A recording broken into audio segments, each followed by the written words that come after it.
Yo, what is good, YouTube? Welcome back to another JC2K video. In today's video, we are going to be opening up the 92 plus hidden gem that you get for 300 wins here in Triple Threat Park in NBA 2K26 MyTEAM. I just got this reward. I don't know why it visually is like glitching like that. There we go. Now it's fixed. But yeah, we're getting another 92 plus hidden gem. There are so many 92 plus hidden gem packs sprinkled throughout the mode that we've been able to get already for free from King of the Court, Showdown, now Triple Threat Park. Gonna be able to get one from Salary Cap here in a couple weeks. All that type of stuff, which is pretty nice. I'm also 50 wins away from Glenn Rice now, which is a huge W. Really excited to be adding him to my team at some point here in the next week or so. And we're also up to over 1.1 million MT. So definitely making good progress, even making progress in rep too. I'm almost Sapphire 4 in rep. So I think Sapphire 5 you get, oh no, you don't really get anything. When's the next time I actually get something good in rep? Like Ruby 2, it's gonna be a while. All right, whatever. Anyways, we have this 92 plus hidden gem pack. Again, just hoping for somebody to help my team. I have now pulled back-to-back Diamond Jonathan Isaacs out of my last two Diamond hidden gem packs, which are, I mean, I liked it the first time. Second time wasn't as excited about it. To be fair, looking at my team, there are 3 players on my team that are sellable currently, which are Doug Christie, PJ Brown, and Tyson Chandler. I do plan to get Glenn Rice here in the next day or two, and so Glenn will be replacing Doug Christie to a certain extent because I'll just move Bowen to the 2, start Glenn at the 3, put Montas on the bench at the 3 is probably what I'm gonna do. And so I wouldn't hate a really good shooting guard or small forward. Like if I were to pull Rudy Gay, I'd be pretty excited about that. You know what I mean? But in general, there is, I think, less excitement there, at least there for me, if I get a shooting guard or small forward. What I'm really hoping for is an elite big. Now, to be fair, there are only a couple of elite hidden gem bigs. I mean, Kwame Brown is obviously really, really good. Bam's not bad.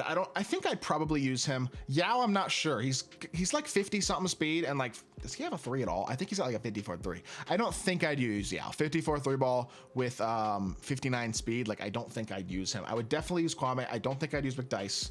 Bam is a maybe. Perkins is a no. I mean, I'd still take Luol Deng, to be totally honest. He's solid. I don't know how long I'd use him for, though. It'd be weird with Luol, because Luol, Glenn, and Montas is like almost too much. If I get Luol Deng or Rudy, I might have to change from Glenn to Jason Kidd with that piece. I don't know. Same thing with like a Robert Covington or somebody like that. Jared Allen, I would take. I think he's pretty good. What other bigs are there? Larry Nance, same thing. If I were to get him, probably gonna have to shift towards Jason Kidd. I would take a point guard, a Stephon Castle, a Michael Carter Williams, Stephon Castle, Michael Ray Richardson, or a Dyson Daniels. I got confused there for a second. Would also be super nice. And then center-wise, I mean, Jaren Jackson Jr., Derek Lively, and again, Kwame. Those are the main guys that you're probably looking for at this point. The options are starting to get a little bit slimmer with how many of the good ones I have already pulled, but also just like, I don't know. There are only so many great ones sprinkled throughout these Diamond Hidden Gems. So there's always the chance of getting somebody good. Like if I got a Jaren Jackson Jr. something like that, I think I'd scream. But we'll see what happens. Hopefully it's not a duplicate. Hopefully it's somebody that helps my team in some capacity. And if it's not, you know what? It is what it is. It isn't even really the ultimate reward. But if I were to get a big and I could sell PJ Brown or Tyson Chandler, something like that, that would be sick. I would be very, very happy about that. Been streaming a lot of this grind over on YouTube and Twitch. Actually, I'm streaming on YouTube as well as making the videos on YouTube. So if y'all want to check out the streams and watch a lot of the grinding live, tune into that. Just letting y'all know if y'all are watching the video. And with that being said, let's get into the pack and let's see if we get anything good. I would be very excited about Derek Lively too. I will say that as a Mavs fan, I'd be very excited about that. I don't think he's like that crazy insane of a card if I were to pull him, but I would be excited about it if I did. So again, there's only so many great ones at this point, and I'm kind of expecting disappointment, I think, but there are still certainly some really good ones available, so maybe we'll get a good one out of this. Also I get one on Friday from 20 Showdown wins again. I do have to get a few more Showdown wins, but I can get that this week. King of the Court will get another pack. I'll make sure I get tier 1 next weekend in King of the Court. I got tier 2 last weekend, and it kind of screwed me a little bit with the duplicate John Isaac that I pulled a couple days ago. But hopefully we will wind up getting luckier with this one, and then we got a couple packs this week, and that'll also have the chance to give us more elite cards. I'd love... Just give me somebody good, honestly. Like, I'm asking for a big, but if I got a great wing or a great PG, I'd be very happy. Any of them would be awesome if it was a good card. So, I've yapped enough. Let's find out who it's gonna be. Diamond, small forward, maybe good? I have no idea if this is good. Is that Larry Nance? I mean, I'll take it. He's really good. Huh. Interesting. He's really, really good. That's a great pull. I'm very happy about that. Do I not get Glenn Rice anymore? That's an awesome poll. I just don't know how that changes my team. He's good. He's not bad. Interesting. I got to decide what I do now, because Larry Nance is a card where I now have, in terms of unsellable wings, enough to where I could go like Nance at the 3 and Buzelis at the 3, and then John Isaac back at 4 and PJ Brown, and don't need Glenn Rice. But I kind of want Glenn Rice's scoring. That's the thing. Maybe I play Nance at the 4 and sell PJ Brown.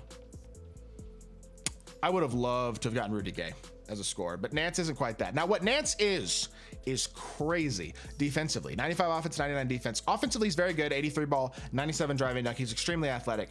Defensively is where this card really shines. 93 perimeter and interior. Good rebounder. He's fast. He's big. He's super switchable, especially if you're playing with a 3. And he's got even like 87 strength, 92 agility, 95 vert. Like everything you want, he is elite at, and he's got that size, the small forward position. Comes with a lot of total badges. Half a movable, off-ball pest, on-ball menace, paint patroller, pogo stick, posterizer, post lock. Like every single good badge in the game, basically defensively, pretty close to has on Hall of Fame. So I'm very happy about that pull. I just have to figure out how I'm going to adjust my lineup to having him, I think, is my biggest question, because it's a really good player. He's, I mean, extremely elite. Like I don't want to understate how excited I am about this pull. It's just a weird spot for him. And like, maybe he just plays the 4. He's extremely athletic. I know he's good defensively. He's got a good escape. And I think his jumper is like, I don't know. Okay, hold on. I don't mind it. It looks a little weird. I don't mind it. Yeah, I don't mind the shot. I think I can work with this. You get the right shooting badges on him. I think I can actually absolutely work with this. It's a little unique in terms of just the way that it feels, but I think it'll be just fine, to be totally honest. So I am, he's not the best scorer in the game or anything, but mostly offensively, he'll probably just be mostly a spot up. Maybe I should button shoot with him. His jumper always, maybe he's a button shoot card. I don't know. I'll figure it out. I think he's very good. He definitely has a spot in my team. Kind of like John Isaac, I think he's going to be a little limited as a shooter, where he can definitely do it, but he's not the best. But I will say, from the corners, I think his jumper's pretty cash for sure. So I'm not mad about that at all. Definitely a very nice pull. And there you go, man. Larry Nance, another elite diamond hidden gem. I've had really solid hidden gem luck overall. Normal fade really isn't bad either. I think he might be better than John Isaac, honestly, because he's elite defensively, but he's an even better slasher, and I think his jumper might overall be a little better. The question is, do I get Glenn Rice? That is the question. And the honest answer is, I'm not sure now. I'll have to figure that out. That is going to do it for today's video. I hope y'all did enjoy. If you did, make sure you hit that like button, leave a comment, and subscribe. I'll be back with more 2K content very soon. I appreciate y'all. Peace.